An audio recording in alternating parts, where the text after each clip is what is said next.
We have one case-based question. That case study question is based on the chapter polynomials. Now, what the question says that an automobile manufacturer can produce up to 30 cars per day. So this is the number of cars that can be produced maximum.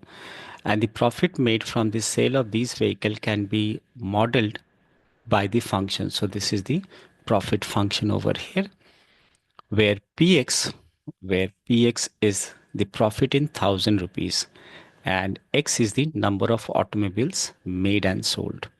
So based on this, we have to answer the question over here. So let's make some space over here. The first question is, when no cars are produced, then what is the profit or loss? So x is what? X is the number of car and no car means x is 0. That's what it means. So we are going to replace this x over here, replace x in this function by 0. Right.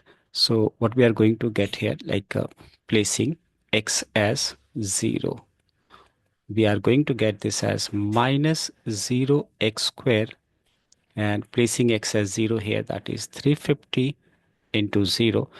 Now you can figure out from here, no need to do the working over here. You can just figure out that placing x as 0 over here, what we are going to get, this will come as 0 and this will also give you 0. Then it is minus 660. Check here, this is independent of x. So we can say over here that is minus 660. Well, clearly the negative sign indicate there is a loss, and the loss is how much?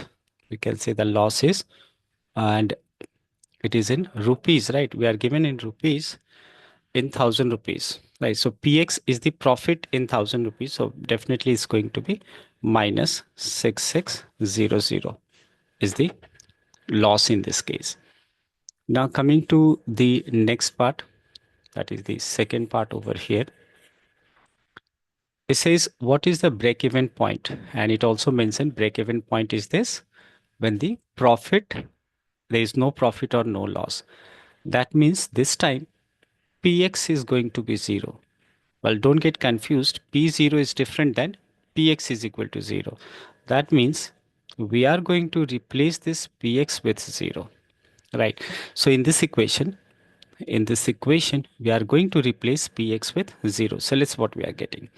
So replacing px with 0, we'll get 0 on the left hand side, and then we have minus x square plus 350 x minus 6600. Right. So after writing px is equal to 0, you must write down in the exam that px is equal to 0. Now I have to get x from here. So clearly this is a quadratic polynomial. In fact, it becomes an equation over here, not a polynomial.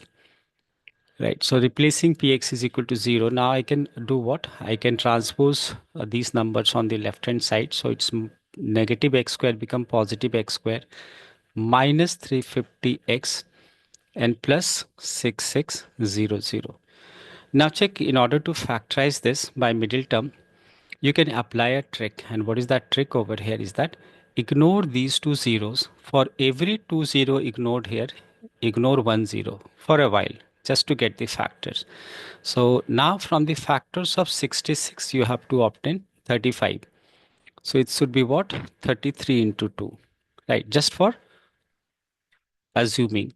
Now, while writing 33, you will be writing with the 0. So this is 20x is plus 6600. Well, equal to 0 has to be there.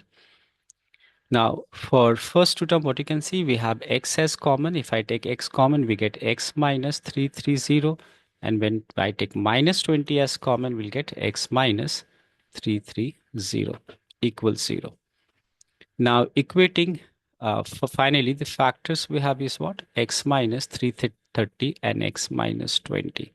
So equating this with 0, we are getting x as 330, and equating this with 0, we are getting x as 20. So these are the two possible values of x over. So what is the break-even point? So break-even point is when the number of cars produced is 330 or when the number of car produced is 20. That should be the answer. Now, if I Okay, I should write down over here the answer. That is, there are two possible values of X here. That is 20 or 330. Now, in the third part, what we have to find out is the profit or loss for 175 cars. So what you're going to do is simply replace X with how much? 175. So it should be what? P175 should come as minus 175 square plus 350 times 175 minus 6600. So if you get the answer in negative, we will say that it is loss. So make sure that you write this minus outside. There is no minus inside, right? So it should be negative only. So we'll get 175 multiplied by 175 first. It's a big calculation, 30625. To reduce, you may take something common. And now this is 175 into 350 should result to give you how much? 61250 and minus 6600. Now from here I'm going to subtract 30625 and then subtract 6600. So it's coming as what? This is 24025. So that is a profit, right? We are getting this in positive, that is 24025. That is the profit.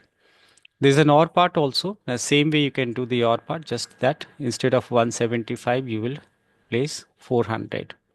So whatever it comes, if it is getting negative, it should be loss. If you are getting this answer in positive, it should be a profit.